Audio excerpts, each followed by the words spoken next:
Eis a primeira representação de um índio do Brasil na arte ocidental. Só por isto, esta pintura do início do século XVI tem lugar garantido na história da arte universal. Grão Vasco e alguns colaboradores pintam este conjunto em 1501. Pedro Álvares Cabral acabara de chegar ao Brasil, um período fantástico que transformou a vida e o imaginário europeus. Vai querer saber mais? Venha connosco nesta visita guiada.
Esta tábua do Grão Vasco apresenta o primeiro índio do Brasil da história da arte ocidental. É a primeira vez que é representado um índio, mas o índio, que aparece aqui como um dos reis magos, é um negro. O que, de facto, desde logo testemunha que o Grão Vasco nunca tinha visto um índio, não era possível tê-lo visto, também em 1502, não é? De facto, há uma coincidência cronológica, desde logo, entre o achamento do Brasil e o início da execução deste retábulo. A intenção era representar um índio do Brasil, justamente, porque esta iconografia, a iconografia da adoração dos Reis Magos, tem uma tradição fortíssima na história da Igreja, ou seja, é uma iconografia profundamente consolidada, já no século XVI. E codificada, não é? E codificada. Cada rei representava as três partes do mundo e as três idades do homem. Ou seja, cada um dos reis magos, e segundo o Evangelho de São Mateus, que é o único evangelista que refere à adoração dos magos, portanto, no contexto do Novo Testamento, a informação é muito omissa, não diz quantos eram nem a sua proveniência, portanto não se reporta a essa codificação de que falávamos. Mas os evangelhos apócrifos, posteriores, portanto, designadamente um texto siríaco traduzido no século VI, Evangelho Arménio da Infância, diz que os três reis magos representavam cada um continente ou uma parte do mundo. Então, Melchior, o mais velho, representava, ou seria o rei dos persas. Gaspar, o rei dos árabes. E, finalmente, Baltazar, o rei dos índios, mas dos índios da Índia, não exatamente dos índios do Brasil. Ora, este retábulo começou a ser feito por volta de 1501 ou 1502. E, portanto, há aqui uma coincidência cronológica entre o achamento do Brasil e a célebre carta de Pero Vaz de Caminha ao rei Dom Manuel I de Portugal, dando conta desse achamento e de uma visão dos habitantes desse novo mundo. A Carta de Pero Vaz de Caminha está classificada pela Unesco como um dos mais relevantes documentos da história da humanidade. Não podia ser de outra maneira. Datada do dia 1 de maio do ano de 1500, a carta descreve ao rei de Portugal, Dom Manuel I, o que viu o seu autor, Pero Vaz de Caminha, a partir do momento em que a armada de Álvares Cabral as suas terras do Brasil e nelas acostou. Vaz de Caminha fora enviado na armada de Pedro Álvares Cabral com essa precisa incumbência: contar ao rei tudo o que observasse no Novo Mundo. O texto que resultou dessa encomenda é o único, pelo que descreve e pela forma belíssima como descreve. 3 séculos antes de Rousseau ter teorizado sobre o mito do bom selvagem, Pero Vaz de Caminha espanta-se e encanta-se com a inocência e a docilidade dos índios do Brasil. A feição deles é serem pardos, um tanto avermelhados, de bons rostos e bons narizes, bem feitos. Andam nus, sem cobertura alguma, nem fazem mais caso de encobrir suas vergonhas do que de mostrar a cara. Acerca disso, são de grande inocência. Os cabelos deles são corredios, e um deles trazia por baixo da solapa, de fonte a fonte, na parte de trás, uma espécie de cabeleira de penas de ave amarela, muito basta e muito cerrada, que lhe cobria o toutiço e as orelhas. A Carta de Pero Vaz de Caminha testemunha de forma magistral o encontro que transformaria para sempre o mundo.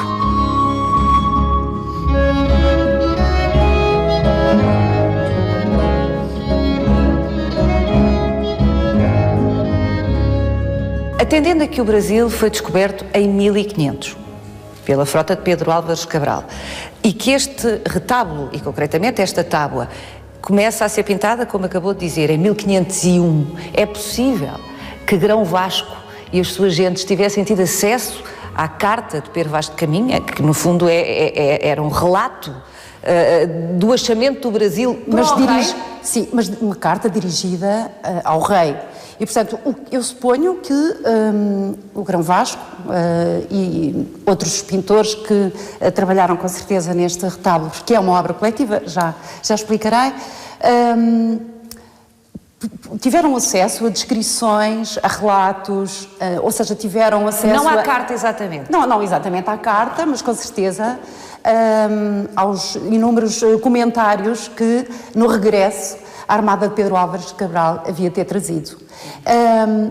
Na verdade, se nós hoje estabelecermos uma correspondência entre o conteúdo da Carta de Pero Vaz de Caminha e esta figuração, esta representação, há alguns aspectos muito coincidentes. Desde logo o espírito geral, a intenção da Carta.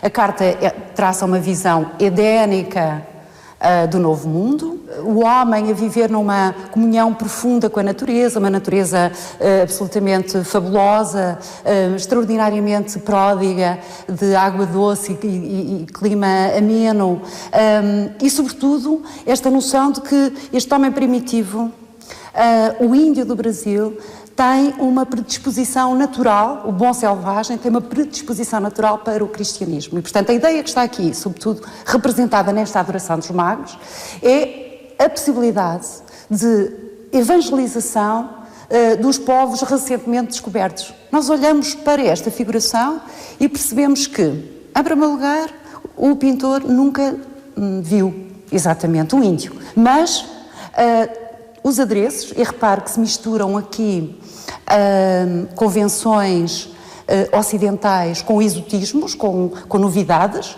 Temos os calções de brocado e o gibão de seda, que são claramente ocidentais. A figura nem sequer está descalça, portanto tem umas sandálias, mas depois no cocar de penas... Como descreve a Carta de Pero Vaz de Caminha. Exatamente. No cocar de penas, nas contas, nos brincos de coral, nas manilhas que ornamentam os braços e as pernas e, sobretudo, na enorme flecha, claramente Tupinambá, ou seja, está identificada a etnia através desses elementos, desses adereços. Nós percebemos que, na verdade, há aqui um desejo de representar o índio.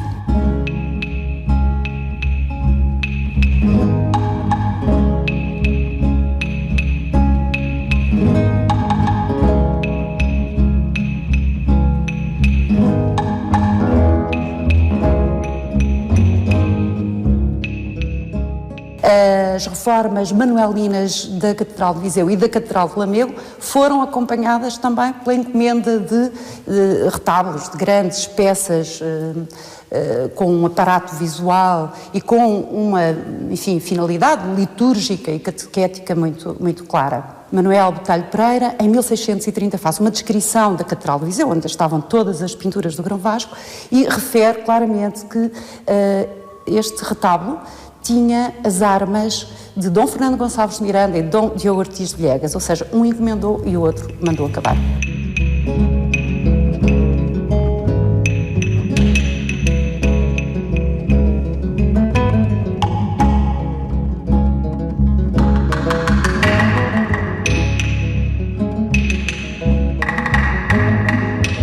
Eis um tempo fabuloso, este em que o Grão Vasco e os seus contemporâneos viveram, o tempo de Dom Manuel I de Portugal, o tempo da partida, das descobertas, é a aurora deste processo todo que transformou o mundo. Em 1493, Cristóvão Colombo, pela sua própria mão, portanto em textos que depois foram sucessivamente impressos e traduzidos, dizia que não encontrou nas ilhas que visitou as monstruosidades humanas que era expectável encontrar. Ou seja, é sobretudo também a descoberta da unidade, apesar da diversidade. Ou seja, o homem percebe que não há, bestialidades, monstruosidades a habitar a superfície da Terra. Que o outro é semelhante. É semelhante a si próprio, exato.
O Renascimento é fundamentalmente a descoberta do mundo visível e a descoberta de si próprio, do homem como centro desse universo. E, portanto, há uma nova visão do mundo que requer à pintura, evidentemente, novas respostas.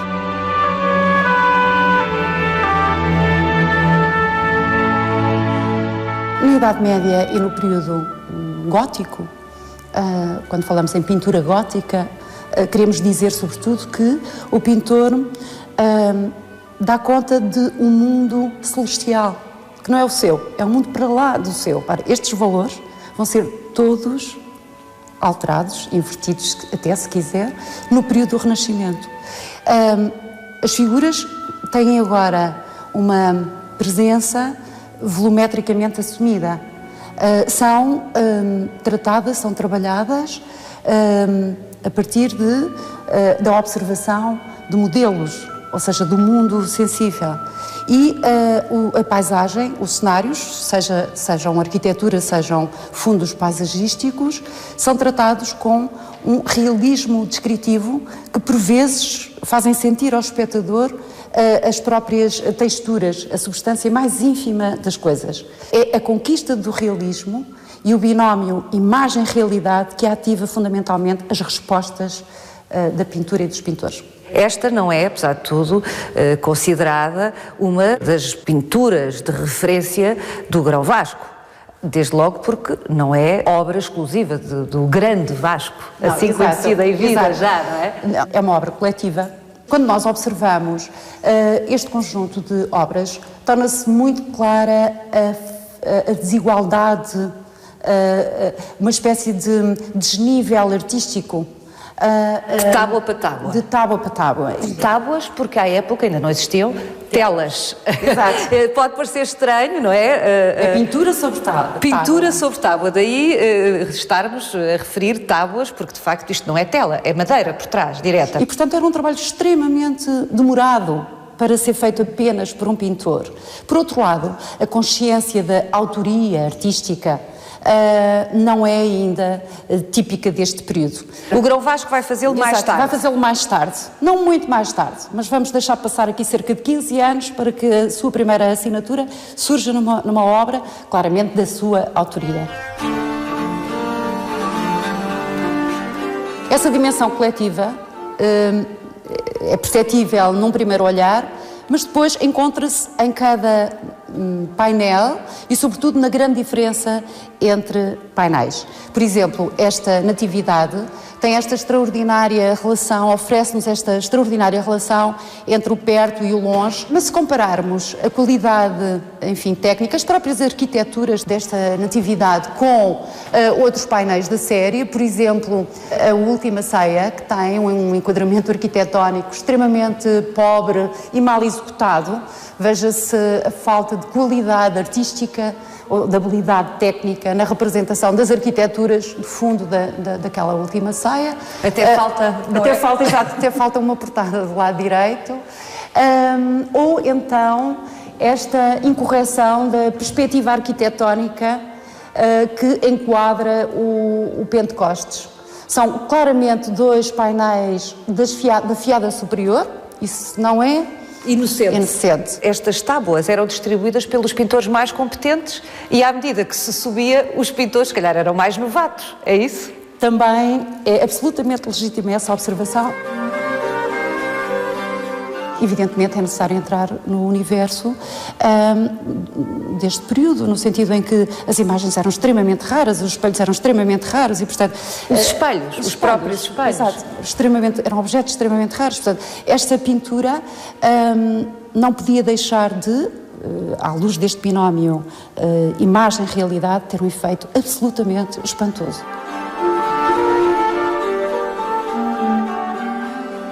Está na altura de falarmos da figura, da pessoa, daquilo que se sabe da biografia do grande Vasco, que começou a ser tratado por grande ainda em vida. O retábulo de Viseu valeu-lhe o retábulo de Lamego, o retábulo de Lamego valeu-lhe imediatamente um retábulo em Santa Maria de Salzedas, nas imediações de Lamego, e portanto todas as casas religiosas da região, das Beiras e do Alto Douro, de alguma maneira, se empenharam para ter um retábulo de Grão Vasco, à época.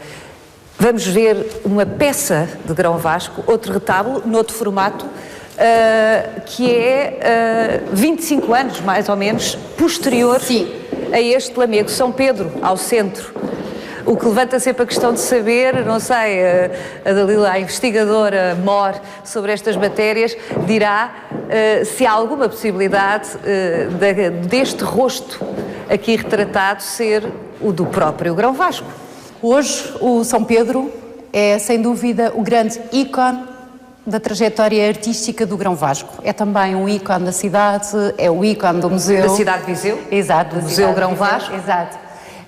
Na altura, representava seguramente não apenas o apóstolo, mas o Papa entronizado, o chefe espiritual da Igreja, o chefe da Igreja. A figura tem uma caracterização fisionómica e uma profundidade espiritual digna, aliás, de um retrato. E, portanto, é legítimo que nós, se quisermos, vejamos aqui o próprio pintor. Mas não creio que ele tivesse essa ousadia, porque esta pintura foi feita para a Capela de São Pedro, na Catedral da cidade, na Catedral de Viseu, e não creio que o pintor tivesse a ousadia de se representar na figura do chefe espiritual da Igreja e do grande apóstolo São Pedro. Quem foi este homem, Dalila? Um pintor com grandes capacidades artísticas, não se sabe nada da sua existência histórica até ao ano de 1501, surge documentado em Viseu, era já pintor e já casado, portanto deveria ter cerca de 25 anos.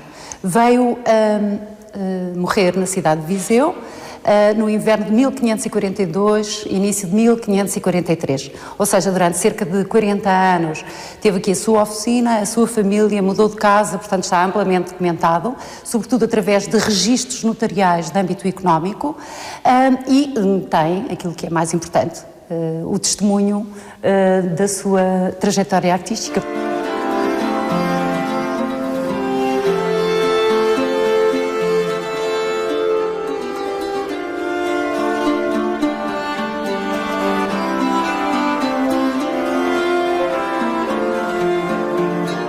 Comparativamente à ausência de informações relativas aos pintores deste tempo, à medida que há uma consciência acerca da importância, do valor do património nacional e, portanto, a identificação de pinturas nas diversas igrejas e conventos de norte a sul do país, associavam-se à única referência que desses tempos vinha, o Grão Vasco. E, portanto, o Grão Vasco transforma-se numa espécie de pintor-herói, transforma-se também numa espécie de categoria da história, ou seja, era o autor da pintura a que se reconhecia qualidade, sobretudo pintura feita sobre madeira, de Vasco Fernandes, começa a ser referido como Grande Vasco. Uma pintura religiosa do século XVI, ou daquela época, era igual a Grão Vasco. Exato.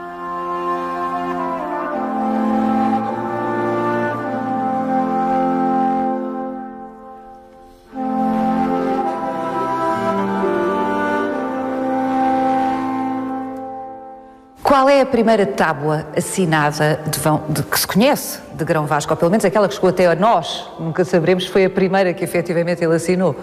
É um tríptico proveniente das imediações da cidade de Viseu, do mosteiro franciscano de Orgens, que representa uma lamentação sobre o corpo de Cristo, ladeada por dois santos franciscanos. A assinatura do pintor surge aqui aos pés do Cristo morto. Hoje o painel está extremamente desgastado, mas a assinatura tinha relevo e era dourada. Talvez o pintor quisesse fazer-se lembrar na oração dos fiéis, dos espectadores.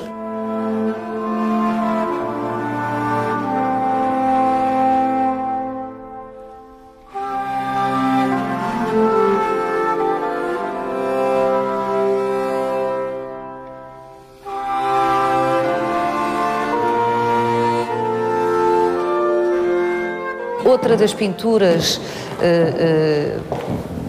centrais da obra de Grão Vasco é esta, Assunção da Virgem. Esta Assunção da Virgem... que é uma das suas favoritas, ao que sei. Porque é que ela é uma das minhas favoritas? Por ser muito expressiva dos recursos técnicos e artísticos do Grão Vasco. Desde logo, pela sua paleta tão escura, mas tão explorada do ponto de vista das gradações tonais. Podemos dizer que a pintura do Grão Vasco pode, desde logo, ser identificada por essa característica. Paleta escura e efeitos visuais extremamente sensíveis pelas infinitas gradações tonais que utiliza. Certos pormenores de dimensão quase poética, como os panejamentos de uma plasticidade inigualável, mas também esta capacidade de, mesmo sem fundos de paisagem ou sem arquiteturas, conseguir traduzir a profundidade espacial. Mas, evidentemente, há pinturas cujo nível de execução técnica, por um lado, e cuja qualidade poética faz com que tenha um lugar especial.